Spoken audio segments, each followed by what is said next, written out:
start. Sir, what I am saying is that economic policies today should be really radically changed.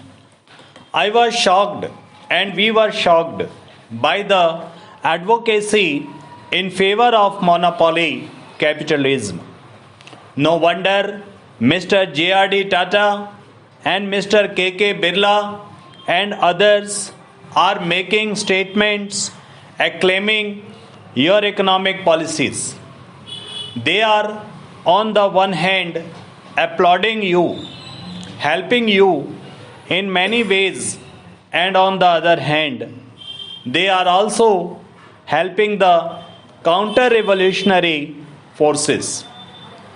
This is the technique of the monopoly capital prevailing today. They have two strings to their bow. They want to build forces in the opportunity and build forces within the government so that in the bargain it is they who gain and the nation suffers. That is what is happening. I should like in this connection to dispute what the finance minister said by his economic jugglery. No amount of economic jugglery will hide the facts of life. Your annual report of the Reserve Bank of India shows that stagnation in agricultural economy has taken place, and it also goes to tell us why this stagnation is taking place. Stagnation is taking place because richer sections in the educational economy have kept all the benefits that you have pumped into the rural economy by rural credit inputs and other things. Do not bother about raising the agricultural production. They are more interested in making quick money and quick profits. They are interested in exploiting the agricultural laborers and other sections of the toiling peasantry and in making money by speculation and hoarding, which of course is held by certain policies of the government as a chairman as a result, and because the patronage that you received from the big people in the rural areas. You are not in a position today, not even in this budget, to tap the resources. Savings in the rural sector of the economy generated by heavy investment of nearly rupees 6,000 crores.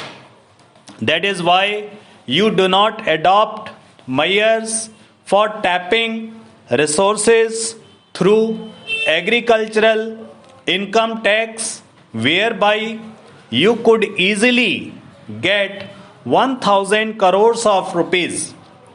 And if you had got that money, it would not have been necessary for you to raise the excise duty to the level of rupees 3,000 odd crores.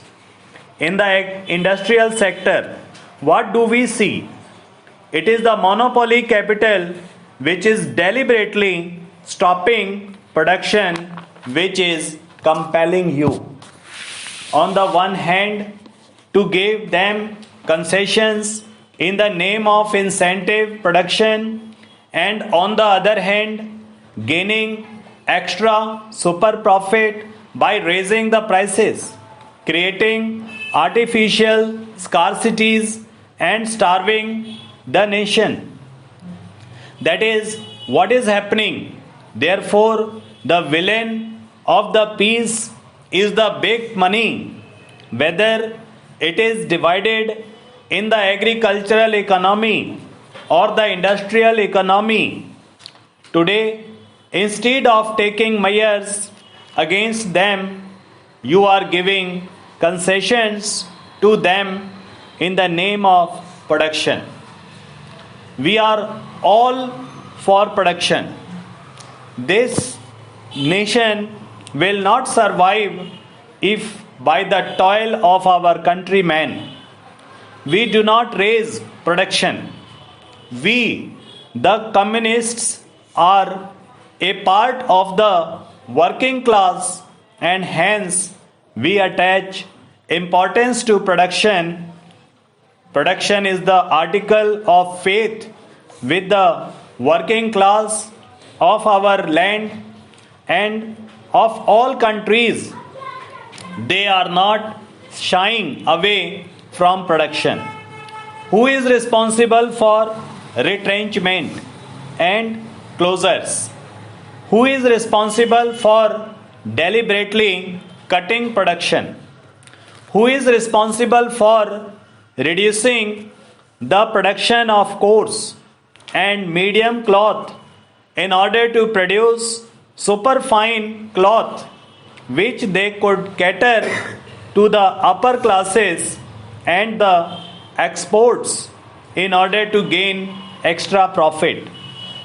Has it been seen how the production of coarse and medium varieties of cloth and articles of mass consumption by the common man who has been deliberately and systematically reduced by the monopoly class with a view to creating scarcity and making money out of the privations of the common man?